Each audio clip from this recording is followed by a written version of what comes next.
Je vous remercie, monsieur les journalistes. Oui, comme vous le savez et vous l'avez pu constater avec nous, effectivement, j'ai programmé et préparé un panel dont le thème porte essentiellement sur le rôle et la place de la jeunesse et des femmes, effectivement, pour la réélection de Macky au premier tour. Et si nous portons notre thème sur la place et la jeune, c'est parce que la jeune et les femmes occupent une place importante au niveau du département de Linguère. Et vous savez très bien aussi que aujourd'hui, pour préparer effectivement les élections, il faut que les jeunes et les femmes sachent d'abord l'impact des réalisations du président de la République sur le plan macro comme sur le département de Linguère. Parce que vous ne restez sans savoir que le président de la République, depuis son accession à la magistrature suprême, en 2012, il ne cesse de travailler et de contribuer pour le développement du département de Linguère. Et pour que Linguère participe aux régions émergentes, aux terroirs émergents. Raison pour laquelle j'avais eu l'idée d'organiser un panel entre intellectuels, entre camarades de parti, pour qu'on puisse discuter et expliquer aux jeunes et aux femmes vraiment l'importance de ce thème pour qu'ils prennent en charge cette question. Pour qu'au soir du 24 février 2019, que le président de la République soit réélu avec 80%. Bien sûr, parce que vous savez très bien que d'ailleurs, à l'entame de mes propos, j'ai effectivement remercié les jeunes. Parce que j'ai dit que mon objectif, ou bien notre objectif a été atteint. Dans la mesure où, si vous regardez l'assistance, les 80% sont constitués donc de jeunes. Et surtout de jeunes filles. Et même derrière moi, vous voyez, c'est des jeunes, des femmes. Cela prouve effectivement que nous avons donc atteint notre objectif, que les jeunes et les femmes ont répondu massivement à notre appel. Le contenu du programme, en gros, je pense que c'est clair parce que si on dit rôle et place de la jeunesse et des femmes pour la réélection de Macky, on veut parler effectivement des réalisations que le président de la République a fait dans ce département durant son mandat. Et maintenant, on doit aussi lui donner la chance d'être réélu pour avoir un second mandat et expliquer effectivement à l'assistance, à savoir la jeunesse et les femmes, que effectivement c'est à cause de ça qu'on doit donner un second mandat au président de la République pour qu'il continue ses projets dans le Sénégal et dans le département de Linguère. Bien sûr, parce que, comme je l'ai dit tantôt, aujourd'hui, dans le département de Linguère, vous savez très bien que déjà, nous tous, nous sommes avec notre leadership, le ministre Aly Ngouille Ndiaye. Parce que déjà, la confiance que le président de la République a eue pour lui confier ce ministère stratégique, à savoir le ministère de l'Intérieur et de la Sécurité publique, ça veut dire que déjà, Linguère, le département de Linguère, tout le Djolof est bien servi.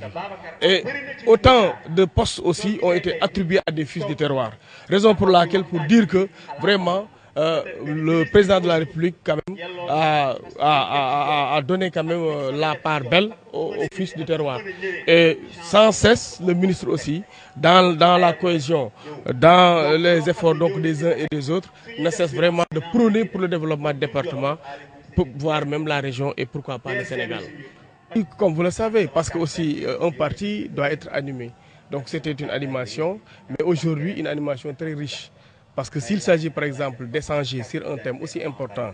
celui que nous venons donc de débattre, ça montre qu'effectivement, là c'est les intellectuels, là c'est les responsables de parti qui sont là pour effectivement échanger, pour expliquer. Parce que déjà si on parle de parrainage, jusqu'à présent c'est flou dans certains esprits. Il y a des gens qui ne comprennent pas. Mais aujourd'hui, en entendant déjà le panéliste Mamoud Aïssa Ndiaye,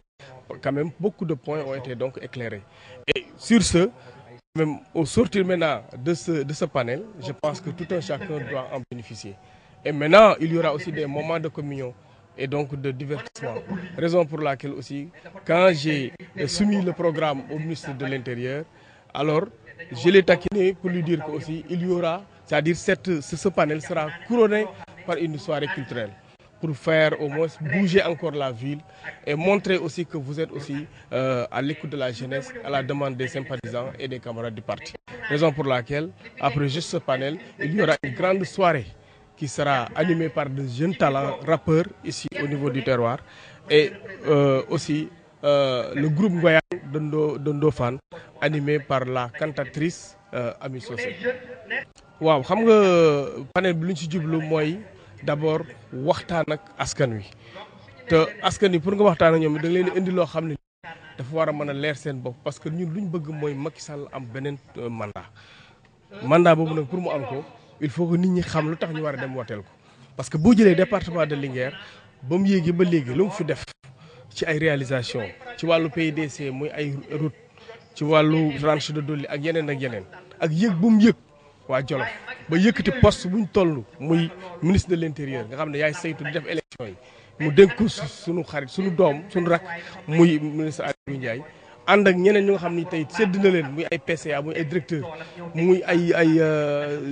kilifa yoo xam ne tey ñu ngi ci biir ay député ñun war nañ ko doon leen jukkal te ba mu commencé ba léegi luñ gis fii ci département de Linguère ba mu yéegee ba léegi en 2012 ñun en tant que responsable war nañ mën a seet nan lañ war a mën a def pour wax ak xale yi parce que xale yi lañ cibloon ak jigéen ñi pour que ñu comprendre lan moo war a tax ñu mayat ko beneen mandat parce que am na projet yoo xam ne bëgg na ko àggale te pour mu àggale ko il faut mu am beneen mandat boobu nag pour mu am ko xale yi ñoo ko koy jox mag ñi ñoo koy jox mais rawatina jigéen ñi kon Linguère yëpp nag comme ni ko daan joxee dañoo war a nekk benn nit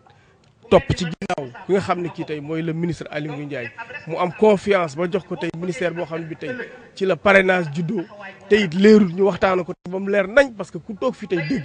xam ne Mamadou Aïssa Ndiaye expliqué na loo xam ne sax xamuñ ko woon kon te lu ñuy wax répétition elle est pédagogique barki démb ministre def na la même chose mais defe naa ne moom ñëw na tullanti dolli ba nga xam ne leer na si ñëpp ba nga xam ne tey ku fi jógee dañ war a mën a tax mën naa xam lan moo war a tax pour ñu wooteelaat Macky Sall pour mu am beneen mandat. xam nga boo jëlee ndaw jigéen rek nekk na juróom fukk yu toflal ñaar ci population Linguère gii ku fi gis xam ne jeunesse bi ak jigéen ñi boo continué wul si ñoom it aussi doo dem moo tax ciblage boobu ñu ne nañ ko def xale yi nañ ko def jigéen ñi parce que jigéen ñi ñooy dem ci mbootaay yi jigéen ñi ñooy dem di waxtaan ñooy animer ñooy mobiliser xale yi aussi xam ngeen ne ñoom ñooy magu ëllëg te it boo continué si ñoom wala jàppalu si ñoom pour ëllëg nga bëgg dara yaakaar naa ne mënul sotti moo tax nag aussi ñun effectivement ñu wax ne dañuy saytu tey xool nan la xale yi war a taxawee nan la jigéen ñi war a taxawee ba nga xam ne février le 24 incha allah 2019 danañ waxaat wiiw fii Macky Sall avec plus de 80%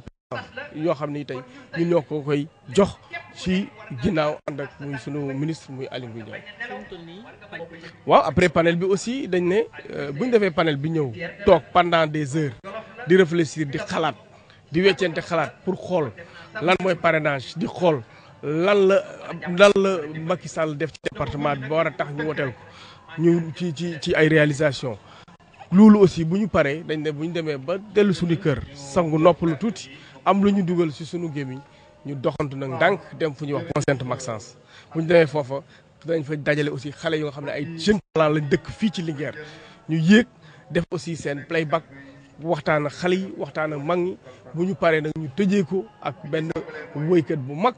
ñu koy wax Ami Socé mi nga xam ne dafa am groupe Ngoyane jógee fële ca Ndofane ñëw fas yéene bégal tey xale yi mag ñi ndaw ñi fii ci Linguère